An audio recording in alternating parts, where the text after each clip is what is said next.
Hey folks, and thank you for joining us at the Vineyard Conversations on culture and joy as a political strategist for Black liberation. We are so honored to be joined here today by Jordan Brown, a powerhouse organizer, strategist, and builder of sustainable Black-led movements in the South. Jordan is a fellow Georgia girl, a Georgia State advisor at the Movement Voter Project, and the principal of Collective Grant Writing and Consulting, where she helps grassroots organizations grow with impact and integrity. She led fundraising at the National Domestic Workers Alliance and served as a senior advisor at Tides Advocacy, and continues to train and mentor the next generation of Black women leaders through her work with the Southern Black Girls and Women Consortium. Jordan, thank you so much for joining us today. Thank you for having me. Thank you. So you have spent a good amount of time, more than a decade, building trust and resources across movements in the South. What first called you to this work, and what keeps you rooted in it today? Yeah, so I would say when I was 19, one of my brothers actually was killed by a police officer in Florida. And it was so jarring because, ironically, my father is a retired police officer. And so I never knew that cops were capable of like killing folks. Like really up until that point, I really believed cops were good. And so when the incident happened, it really radicalized me. And I, like, at the time, I shifted my major and what I was going to pursue, and I didn't quite know exactly what that looked like because I graduated, and I had 3 jobs, but I quit all jobs because it was a conversation that I just remember having with God about having stability and purpose. And so I just took this really big leap of faith, and it just so happened to work out that I quit this job, or all 3 jobs, and I only had $50 to my name, but I just got hired to be an assistant to who is now Natasha Brown, who is the co-founder of Black Voters Matter. And so she took me in, and that's what really, and she has, nurtured me, but like that is how I got my introduction into movement work. And I learned, because I'm like, oh wow, like how do I change things, and where does that start? Where does that begin? So I found and discovered early on that it was philanthropy and like this movement of money that helps support like this said change. I was like, oh, this is a whole world in and of itself. So I just stayed in it and I grew. And so one of the things that keeps me rooted in this work is I live on the west side of Atlanta, and it's really in everyday observation of people, whether it's, I'm looking at folks, I'm looking at moms who are waiting at the bus stop and it's pouring rain, or I'm pulling up in a Walmart parking lot and I'm seeing someone who is sickly, who's just like, I just need some water. And it just, I'm still people who are on drugs. It's just such a variation of people living everyday life that is just always a reminder to me of, and it keeps me really grounded in terms of like why I do what I do. Thank you for sharing that. And I'm so sorry to hear about your brother. And also, I think it's beautiful how that story continues to inspire you. And I think what you bring to every conversation is that deep understanding of how moving resources is so important. Yeah. So from Tides Advocacy to the Southern Black Girls and Women Consortium, you've moved across the spectrum of power building. Yeah. What are you seeing that excites you right now in terms of Black-led cultural strategy and political movements? Yeah, so I would say,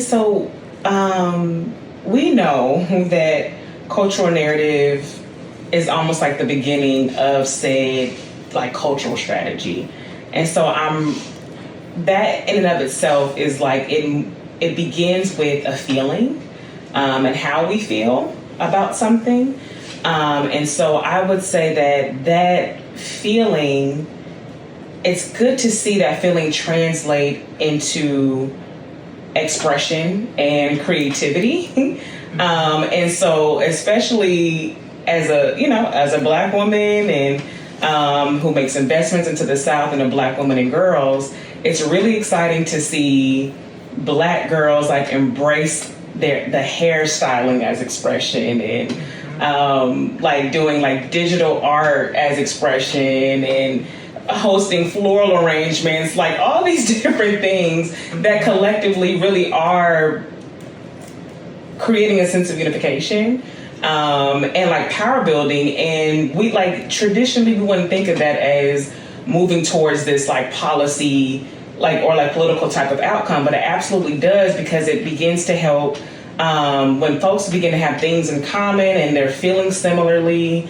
And you're taking time to build coalition. It works its way up towards creating this like a broader like policy agenda that is reflective of like our needs and like and Black folks' needs and Black women's needs. So like that, taking that is how I have really seen it begin to move and operate, and it's becoming more expansive over the years. I like that. I like the journey talking about us embracing our hair, embracing style, embracing floral arrangement. Yeah, just return to play, that return to when it was fun.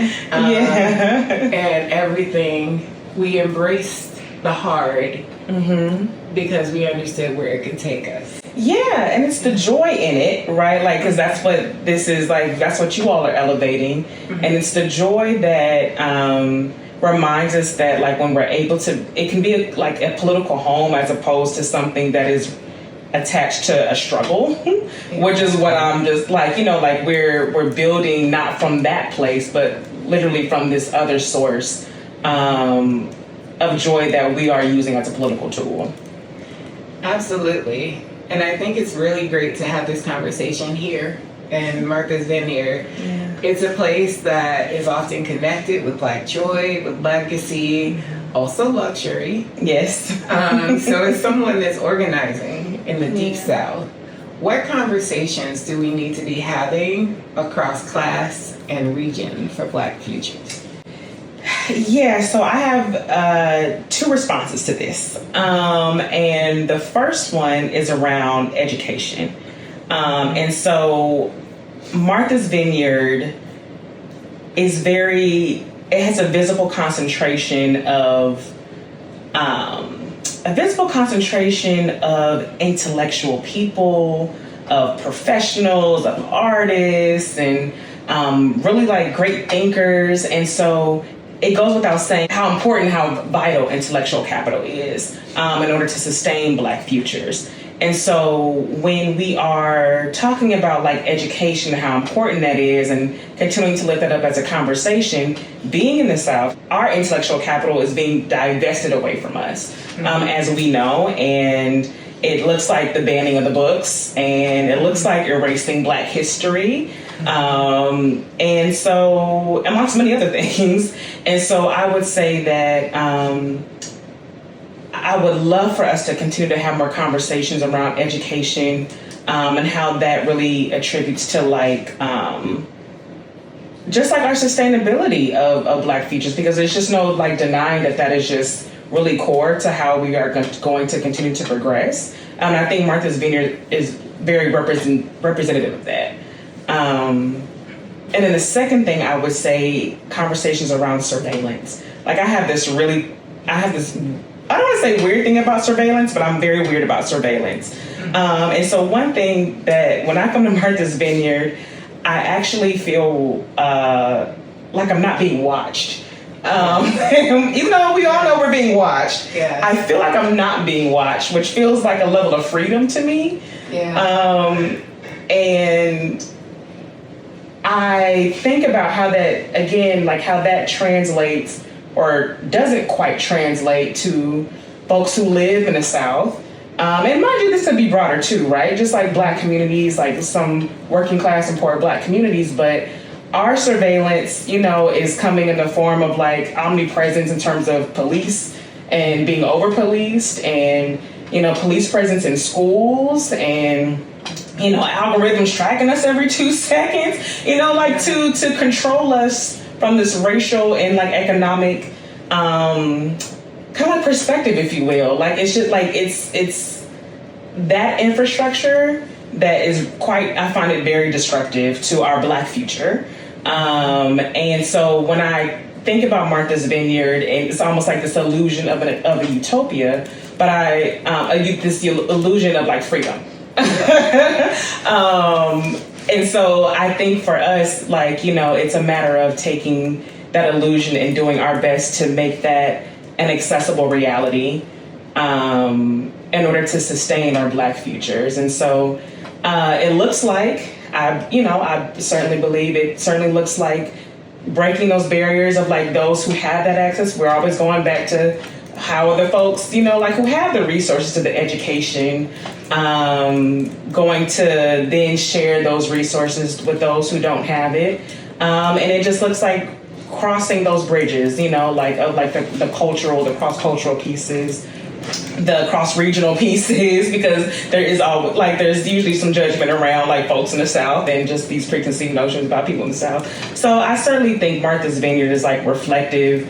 It can be both like this mirror and a model when it comes to like it models this, what freedom could look like and feel like, but it also is a mirror around, like the class conversation around like the haves and have-nots and how we need to do better at like bridging that. I feel that deeply as a person born and raised in the South. Yeah. We have many opportunities to understand class and region, even within neighborhood to neighborhood in the South. And I think that that's something that I carry with me as a person in movement and a person who spent so much time in organizational infrastructure. It's how do you understand what needs to be understood and then teach it to the people that need to understand it. That's right. Yeah. That's right. Yes. And I think one of the things that strikes me is with your work in philanthropy, you have trained the people that can resource should they choose. Yes. And also you train movement leaders.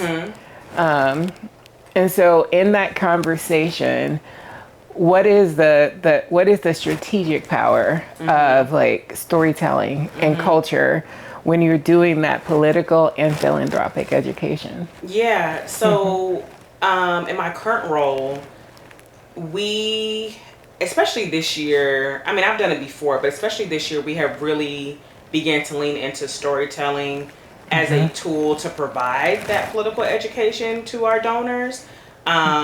Because for a little bit of context, the way our organization is set up is that we are a funding intermediary in which majority of our funds come from high net worth individuals. And so with that being said, that does come with a serious responsibility to educate those, like those families or individuals who do a great job, I would say, like at giving to our movements, but it still doesn't always quite resonate with like what they're actually doing or why they're really doing it, like a little bit like I want to do a good thing, and sometimes they just want, like, some are attracted to like more electoral outcomes, but it's like, well, when we're really talking about like the base building and the organizing and why it needs to happen year round and why you have to simply engage people, like that's kind of like foreign sometimes in the understanding. So the storytelling, we gather stories from the partners that we support, not in a way to exploit, but in a way to educate,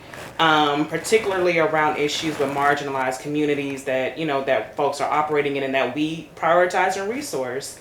And so as a part of like doing that, it's really to help donors understand at least the stake, like to help them feel something more deeply, because will you understand? Probably never, but at least I can like maybe you can just feel a little bit of sympathy or a little bit of empathy to understand, like, again, like what the stakes are should you not work collaboratively with these movement leaders?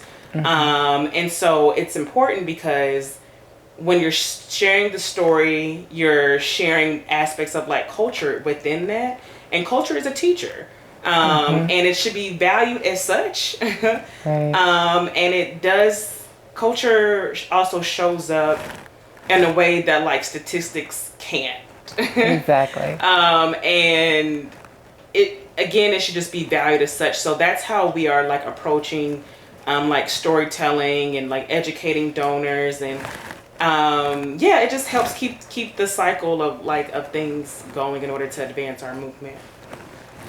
You know, you're doing some big work in doing that and leading those efforts, because sometimes it can be heavy work. You know, sometimes folks want to tell you about why they're giving till it hurts, and you're hoping that you can frame it as give until it feels good. Yeah. You know, and that can be heavy work, and having joy is always a strategic act. Yes. Particularly for Black women in leadership and in movement. And they also often tell us that it's about that exhaustion. It's about that sacrifice. So what do you, at the end of the day, when it is Jordan Brown and some walls, like, how do you personally protect that part of you that needs that peace to recharge, and you intentionally choose joy as a part of your strategy? Yeah, so one thing about me, I'm gonna close that laptop and I'm gonna find me a good restaurant, okay? Baby likes to eat. I really find so much joy in eating and trying different foods, because it's like the experience around it. And it's so funny, I have like this food blog on Instagram that, I mean, there's only like 10 followers, they're my friends, but it gives me joy to post. Like, so I literally, so it's like, I don't even find it to be necessarily like strategic, but maybe it is, but it keeps me going. Like, I really enjoy my little food adventures. Yeah, you know, I'm going to claim it for you as strategy. Okay. Because you intentionally choose it. I do. You can say, I got 10 followers. I'm about my to. Joy, though. That's all I'm right. It's just my joy. It is your joy that belongs to you, and I love that for you. So when you're leaning into the joy and we're in a space of sparking imagination, if you could dream up one culture shift, like one culture shift that would unlock a new energy, a new possibility, and get us on a path that feels sustainable, what would that shift be? Yeah, I would say, because like hot take for me, maybe it's not a hot take, but one thing about me, like the culture of like truth telling, it needs to make a comeback. And when I say that, I mean like we're not calling out enough leaders who are moving improperly in the movement space, or if like, and I'll notice in my own experience, right? Like I might say something and like I might name a name and they're like, oh my God, yeah, like I thought it was just me, you know, who did it. And it's like, and then you're finding that there's more camaraderie in the agreement that like said person isn't being held accountable. But I'm like, well, why didn't anybody say anything? Like, why is everybody so afraid to speak up? And I'm finding that I'm really bothered by that. And so if we're talking about unlocking newer things and like moving things, it would have to get maybe a little ugly first before it could get better. But I'm like, I really believe in the culture of just telling the truth, naming it, and not like full like on cancel culture. Like, but some people, I'm just like, how in the world have they been around 20, 30 years and we just keep giving them platforms? Or we just keep giving, like, that confuses me. Like, it really does. So that is a shift I would just like to see culturally. Like, let's just get in the groove of just telling it like it is, because everybody loves to use the word accountability, but somehow we just still don't really take it, like we don't hold it for ourselves, or other people aren't really quite holding other people to that standard. And that doesn't sit well. You know, I knew it was going to be a good answer when they started with the and the chuckle. I was just like, oh, this one is felt deeply. Yeah. Deeply. Yes. Over it. Yes. Yes. And thank you so much for taking this time with us. I have one final question. And our campaign, Autonomy is My Joy, talks about liberation not just as resistance, but as creation, like creating the change that we want to see. What does autonomy look and feel like for you? I was actually thinking about that, and I don't quite have a look yet, but I can definitely tell you it would feel like never having to worry about money. And it would feel like me just never having tension in my shoulders, because that's where I like hold my stress, and it would just really feel like being in a relaxed state and never having to worry about money. I want that for you, for sure. And I want that for all of us. I want that for us. Yeah. Thank you so much. This has been amazing. Thank you. And I am so honored that my first interview as CEO of Cultural Power is with the Georgia girl, the beautiful and incomparable Jordan Brown. Thank you so much, and we look forward to continuing. Oh, thank you. It's really been fun and a pleasure. Yes, the Georgia Teachers Unite. Thanks for tuning in. Be sure to check out the rest of our Vineyard Culture Couch Series, Culture and Joy as Political Strategy. Have a good one.